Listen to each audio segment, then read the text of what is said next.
Yo, yo, yo, what is going on, guys? Welcome back to the 97th greatest show on the internet. Right above the Spanish Opera channel, right below the Spanish cooking channel. We'll make it our way. I mean, Caleb, why come don't on, you it's start us off? tacos. Of course we're going to be below them for a while. Alright, true. I'll give you that. Alright, you want to start this off? Now, I'll let you start off. I know you got a lot of rage and passion for your topic. Ooh, sir, you sure you're willing to do that? Yeah, why not? You want Let to it fly. fuel that fire?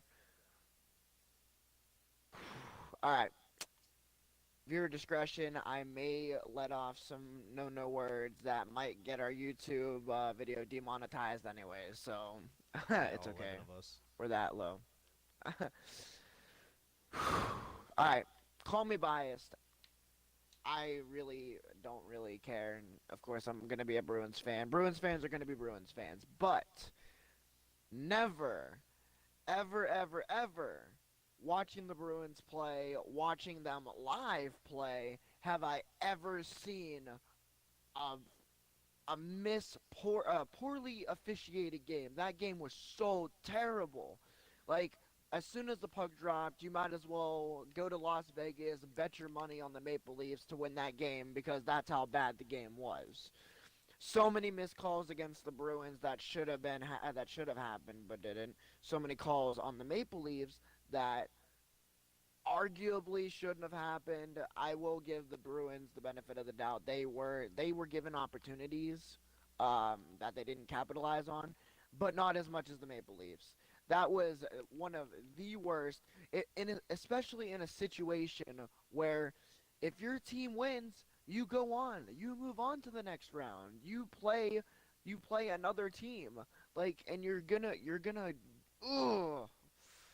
Okay, Words cannot let me. describe feelings right now. I am so heated because of this game. Maple Leafs won 3-1. They forced a game 7. They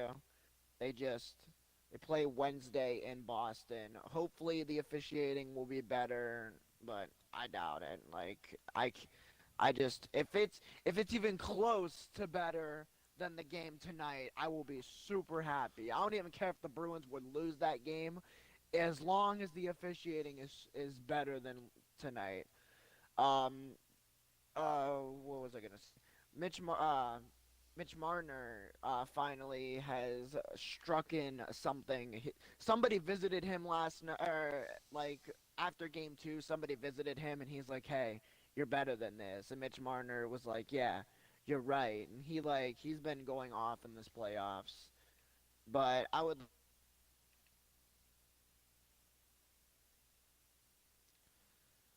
All right. Well, it looks like we're having some technical difficulties from Swish. Um, honestly, my opinion is they. This was probably the only series that I thought would not go to Game 7 uh, in the first round. I thought maybe the Blue Jackets and Capitals could do it. No, Capitals won today 6-3. They closed out. They got versus the Pens round 2. But I mean, Lightning are just waiting. They're just chomping at the bits, waiting for whoever they got to verse in round 2. But yeah. So Toronto fans, you're gonna hate me, Toronto fans, but I would like to congratulate your team and the 4 refs that helped you win tonight's game. So There's only 3 refs on the sincere from ice. a. Alright, well, 3. Uh, are you sure it's not 4? It's I'm the pretty three sure they blind switched it to mice. 4. There's. I thought there was two official like officiating refs, the one that called the penalties, and then two linesmen. No. Oh. Well, apparently there's 3. Yeah, you're having some technical difficulties earlier, so I filled in some blocks for you. Yeah. Oh yeah, I know. It's because I wasn't paying attention to how much battery that my controller actually had. I misjudged the amount, and my controller just died right then and there. But all right, game plan for Wednesday. I don't care what you have to do, Boston. I don't care if you gotta take someone's legs out. I don't even care. I don't Create care. all the penalties you want. Put shots. I don't care if someone Put got to go to shots on prison net. tonight. Boston, PLZ, Game 7. That's in Boston, so I have a lot of faith in Boston clutching up in Game 7. But like I said earlier, Swish, I don't know if you heard me, but this was probably the only series I thought in round one that would not go to Game 7.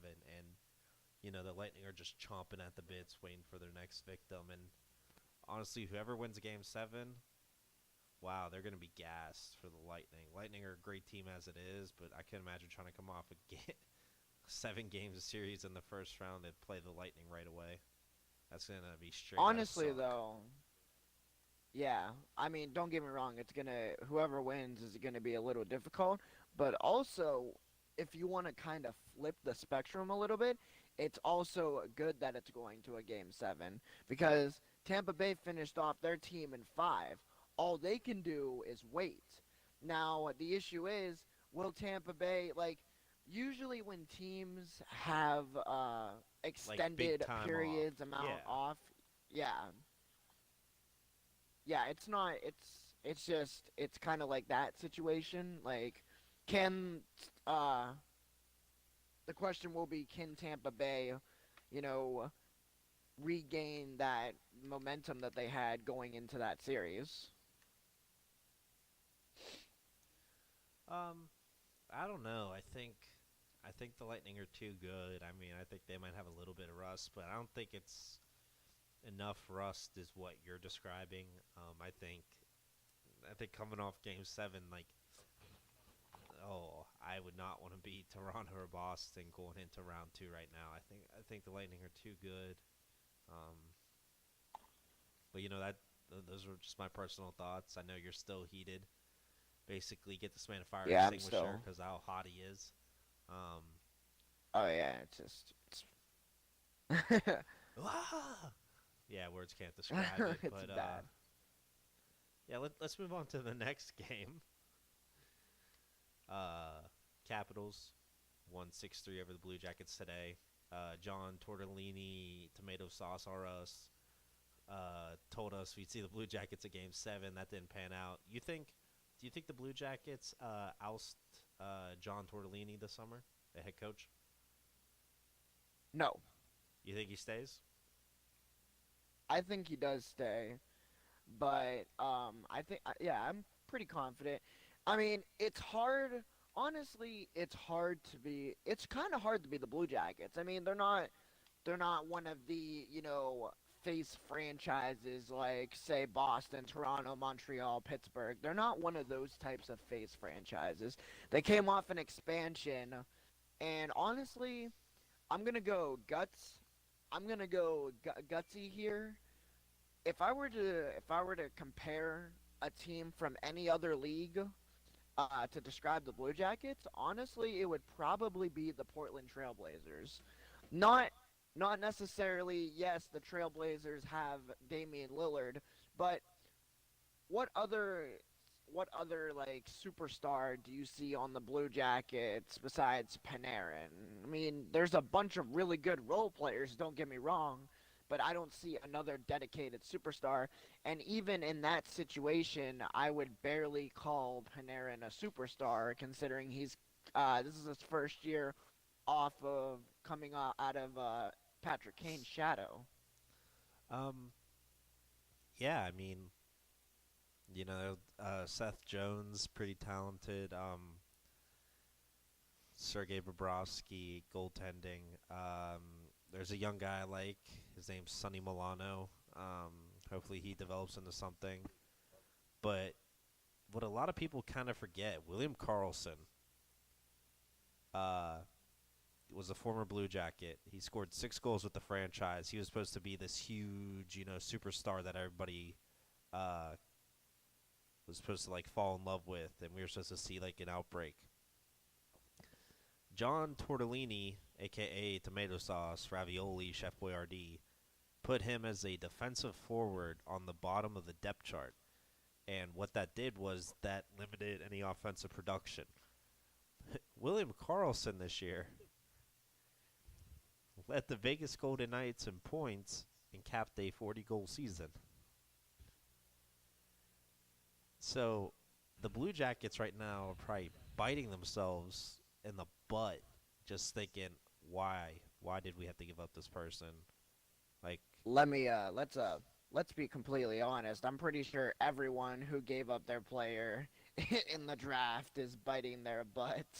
Even even Florida's head Vegas's head coach Gerard Gallant used to be the head coach of the Florida Panthers. Last time we saw Gerard Gallant in an NHL game, besides coaching Vegas, he was fired on a road trip and was forced to depart the game via a taxi. oh yeah, they left him at the curb while the bus was going the other direction. I remember seeing that on Sports Illustrated. Yeah, and Gerard Gallant is easily one of is going to be considered one of the top head coaches for the Jack Adams Award. Um, yeah, no, I mean, uh, honestly, who I think is really feeling it, maybe not really feeling it, but I think's feeling it pretty good. The Pens, they departed with Fleury, things like that. But actually, something very interesting I read in Sporting News.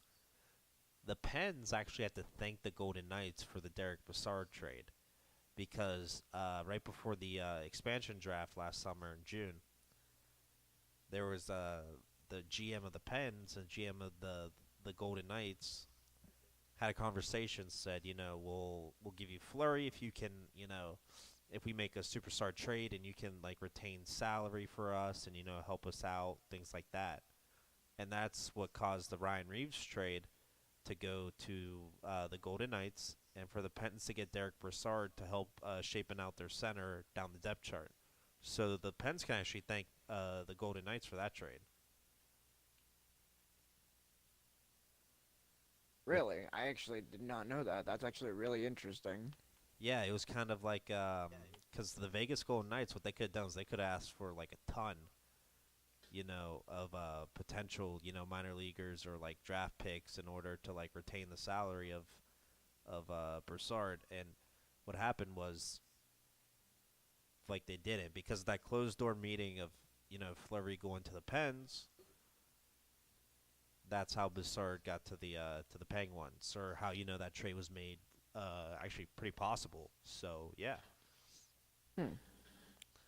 but yeah. Interesting. To finish on that note, folks, Jack Eichel for President 2032. It's going to be on T-shirts soon, so check that out. Um, yeah, until episode 14. Till next time, peace.